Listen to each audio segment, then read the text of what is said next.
I knew the contract was real when I arrived here. The Russian Federation brought me here. Everyone here knew what they were coming for. I know it for sure.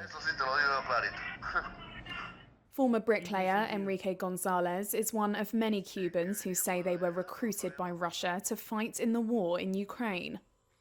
On a video call to his wife, Yamideli Cervantes, he films the training camp he now works from near Tula, a few hours south of Moscow. Reuters spoke to Cervantes at their home in the small town of La Federal in Cuba. She says Gonzalez's decision to fight for Russia was a financial one. Just days after he left, Cervantes received part of his $2,040 signing-on bonus. She has since been able to buy much-needed essentials, all on Russia's dime.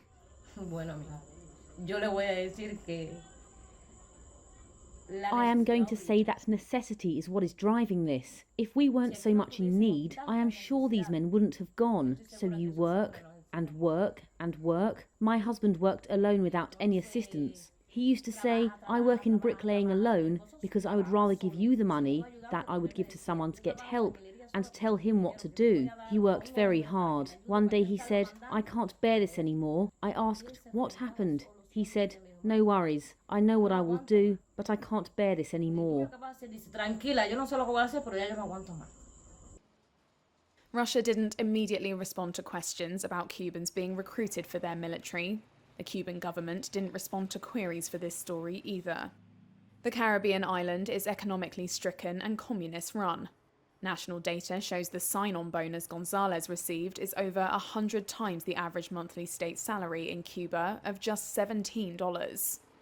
Few places feel the pinch more than La Federal, which is just outside of the capital, Havana. 2022 data says 1 in 4 of its 800 residents are unemployed. On the short dirt road where Cervantes lives, at least 3 men have left for Russia since word of the army work began to spread in June. Several were recruited, but you can count on one hand those who are left. Reuters traced the stories of those men and those of more than a dozen others from districts in and around Havana. They come from all different walks of life. One is a shopkeeper, another a refinery worker. The interviews with many of the men and their loved ones, as well as a trove of WhatsApp messages, travel papers, photos and phone numbers, paint the most detailed picture yet of how Cubans are flocking to back Moscow's war machine. 23-year-old Joan Biondi said he knew about dozens of men in Villa Maria, the district that includes La Federal, that had been recruited for the Russian war effort since June.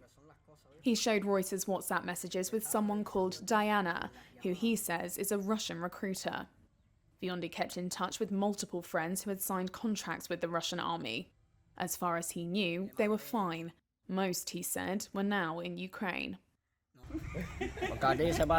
Here, you have to work hard to get things done, and you face 25,000 barriers here.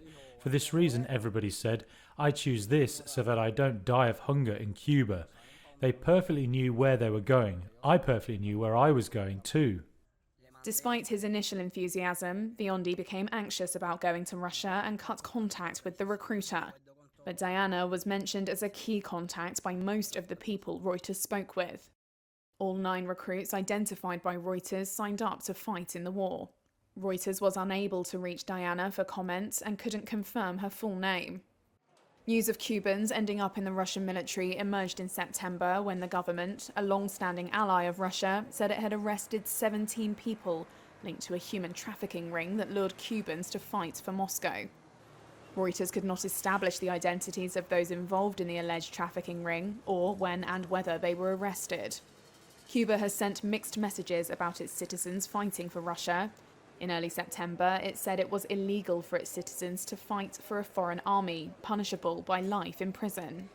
Days later, though, Cuba's ambassador in Moscow said Havana didn't oppose Cubans who, quote, just wanted to sign a contract and legally take part with the Russian army in this operation.